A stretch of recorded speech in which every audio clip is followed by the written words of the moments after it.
करो। इस वक्त हमारे साथ कांग्रेस के उम्मीदवार अमित सिहाग जी ने। अमित सिहाग जी, सबसे पहले कैसा लग रहा है? चुनाव चल रहे हैं, क्या कहेंगे? चुनाव देखिए, मैं मानता हूं कि एक बहुत ही खूबसूरत चुनाव है। इस चुनाव में पहली बार मैंने लंबे समय बाद देखा है कि जनता अपने मुद्दों की बात कर रही है, जनता अपने हित की बात कर रही है, जनता सही और गलत के बीच की बात कर रही है। और ये मैं मानता हूं कहीं ना कहीं प्रजातंत्र का विश्वास मैं मानता हूं जनता के अंदर और मजबूत करने का काम किया है।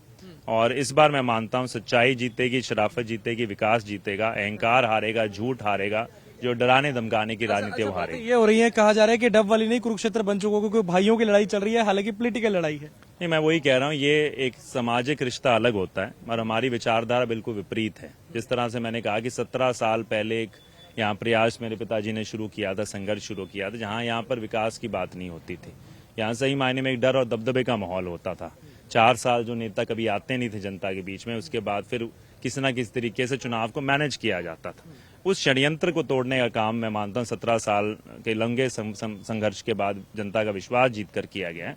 और आज जनता नामदार बनाम कामदार के बीच में है। एक परिवार नहीं, एक नामदार, कई सारे जो दूसरी तरफ खड़े हैं, और एक कामदार। क्योंकि आप जब भी, अब मैं देखता हूँ मीडिया भी, चाहे इसे दुर्भाग्यपूर्ण वर्ष कहूँ, अभी तक मैं आज का विधायक हूँ, मैंने बहुत से काम करवाए हैं, मगर जब मीडिया अपनी हेडिंग लगाती है पहले, तो मैं माने पहले नामदारों की फोटो और उनके नाम लगाती है, बाद में अमित सिहाग का नाम लगाती है। मैं मानता हूँ इस चुनाव तो आपके पास आए हैं। मैं मानता हूँ इसके बाद उसको बदलने का काम हम करने का काम करेंगे। जब ये जीत होगी, अपने आप मीडिया को भी और सभी लोगों को ये पता चलेगा सही मायने में राजनीति बदल चुकी है। विजय चौटाला कहते हैं कि अमित सिहाग ने एक बार भी विधानसभा में सवाल नहीं उठाए, Amit Sihag non serious politician है, इस तरीके के दावे उनके द्वारा देख रहे हैं आप। जो नामदार, जो जमा झूठी पार्टी के नेता हैं, जिनके सिर्फ झूठ बोलने का प्रमाण है, आज उन्हीं के उनके भाई उस कमेटी के सदस्य जिन्होंने मुझे सर्वश्रेष्ठ विधायक का सम्मान दिया, आज मेरे फेसबुक पे कहीं चले जाएं, सबसे ज्यादा अगर किसी ने मुद्दे उठाए होंगे, मेरे किसी साथी ने मुझे दिखाया, किसी ने जब इन्होंने लगाया था तो उन्होंने धड़ाधड़ मेरे जो सवाल पूछे गए उनके साथ जोड़ दिए। तो वो मैं मानता हूँ भी मीडिया दिखाने का काम नहीं कि दिग्विजय चौटाला क्या पूछते हैं, सोचते हैं, वो उस मानसिकता से हमें निकलना चाहिए। उनको जनता क्या उनके बारे में सोच रही है, वो जनता अपने आप ही सोच रही है। जनता क्या कहना चाहती है?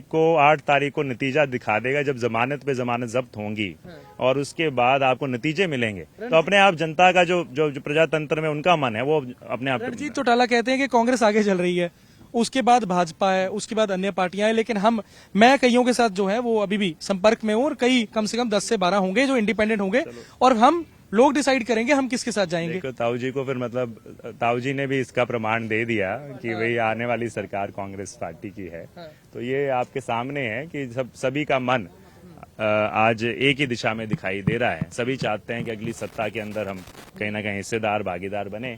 तो ये अपने आप एक संकेत है, और इसका मैं मानता हूँ डवाली हल्का भी इसका बहुत बड़ा प्रमाण देगा, बड़ी ताकत के साथ। युवाओं के लिए क्या मैसेज देना चाहेंगे आज के दिन के लिए, क्योंकि आज चुनाव है?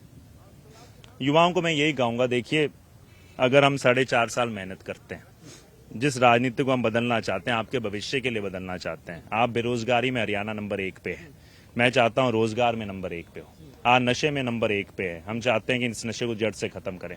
और अगर आप ये व्यवस्था परिवर्तन चाहते हो तो इस चुनाव को पूरी गंभीरता पूर्वक ले। हर बुजुर्ग जब वोट डाल के आता है, कई बार युवाओं में ये कमी रहती है, तो मैं मानता हूं इस चुनाव की अहमियत को समझते हुए, क्योंकि आपके भविष्य को दशा और दिशा देने का काम करेगा, तो हर एक वोट को डालने का काम आज की तारीख में। बहुत बहुत धन्यवाद जी हमसे बात करने के लिए। तो ये थे विधायक, और सबसे बड़ी बात, कांग्रेस के प्रत्याशी यहाँ से डबवाली से अमित सिहाग, जो इस वक्त हमसे बात कर रहे थे, और साथ ही कुछ ही देर पहले उनके जो रिश्तेदार हैं, चाहे ओम प्रकाश चौटाला की बात की जाए, अभय चौटाला की बात की जाए, या फिर जो आदित्य सिहाग की हम बात कर रहे हैं उनकी बात की जाए, जो इनेलो से प्रत्याशी हैं वो भी अभी अंदर ही मौजूद हैं, और उनसे भी हमने खास बातचीत की।